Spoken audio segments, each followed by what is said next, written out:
مولاي صل وسلم دائما۔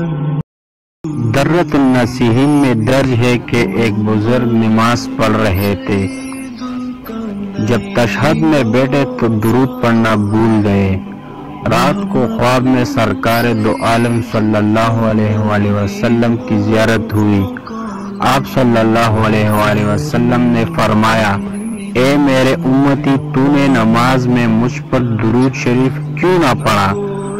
عرض کی، یا رسول اللہ صلی اللہ علیہ وآلہ وسلم، میں اللہ تعالیٰ کی حمد و ثنا میں ایسا مغرور ہوا کہ درود شریف پڑھنا یاد ہی نہ رہا۔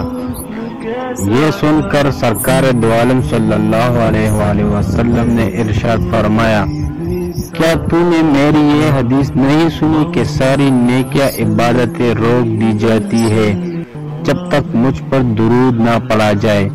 سن لے کہ اگر کوئی بندہ قیامت کے دن دربار الہی میں سارے جہان والوں کی نیکیاں لے کر حاضر ہو جائے اور ان نیکیوں میں مجھ پر درود شریف نہ ہو تو ساری کی ساری نیکیاں اس کے منہ پر مار دی جائے گی اور ایک بھی قبول نہ ہوگی۔